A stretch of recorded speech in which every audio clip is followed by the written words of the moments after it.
Have you ever watched a child just completely lost in a painting or humming a song to themselves and wondered what is really going on in there? Well, in this explainer, we're diving deep into how the Montessori method looks at art. And let me tell you, it's not just a fun activity. It's seen as a fundamental language for a child's development. Honestly, it might just change the way you see art and education forever.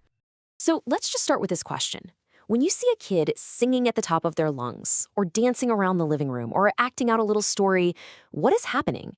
It's so easy to just write that off as, well, kids being kids, right? Just play.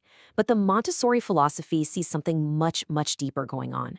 It's a critical piece of their cognitive and, their emotional growth. This quote, this just nails it. It really gets to the very heart of the whole approach.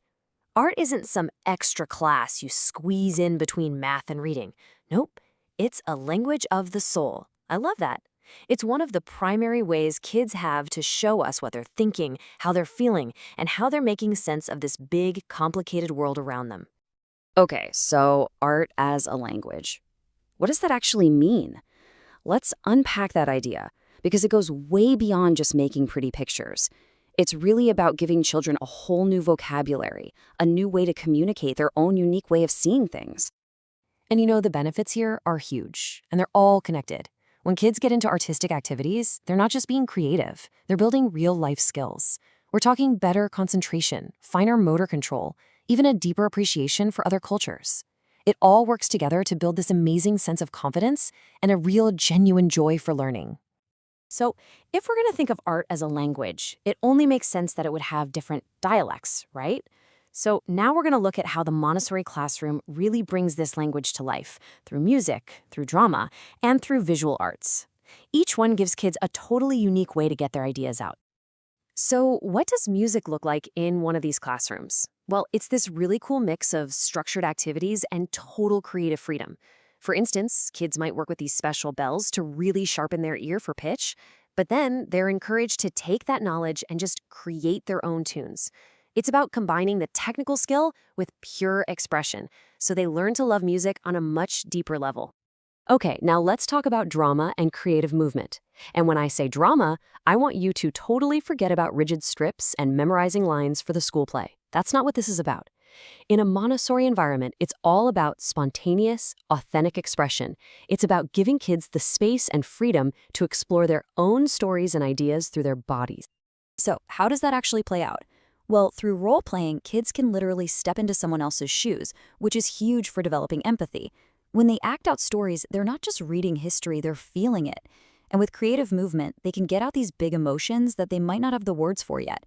The whole point is to build a rich inner world and a real understanding of what it means to be human. And finally, of course, the visual arts. The key phrase here is open-ended exploration. Kids get access to all kinds of high-quality materials, paint, clay, collage stuff, and the encouragement to just experiment. The goal isn't to create a perfect little painting of a house. The goal is the process itself, the discovery, the self-expression. It's about letting their own creativity take the lead. All right, now we're getting to what is probably the single most important principle behind the entire Montessori approach to art. It's a really simple but incredibly powerful idea. It's all about the journey, not the destination. It's about shifting our focus from the finished thing to the actual creative process.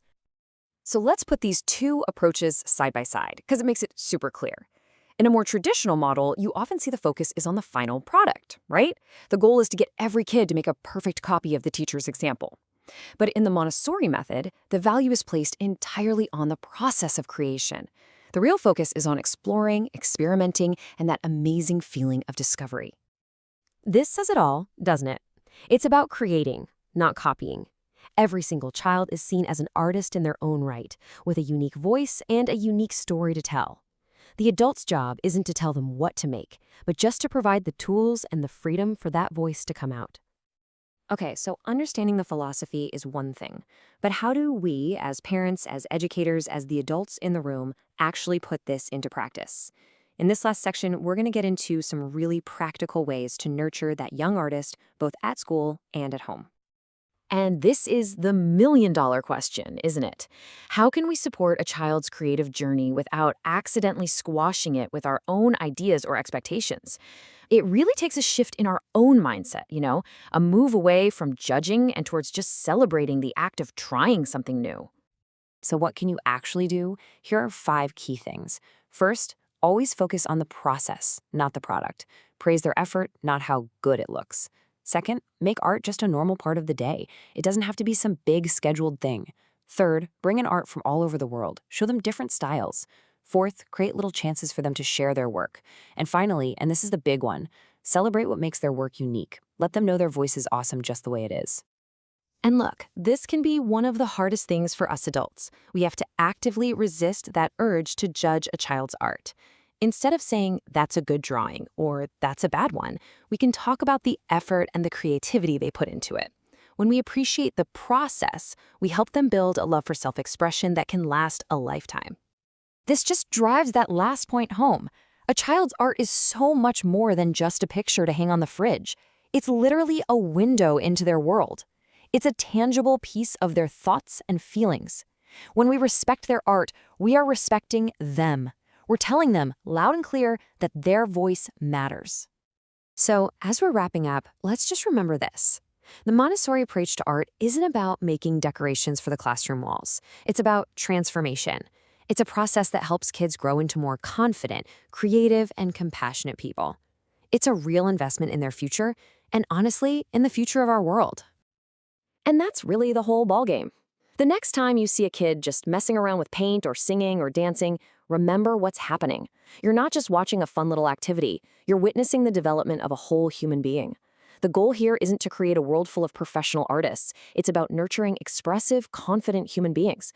And by doing that, we help create a more beautiful and expressive world for every single one of us.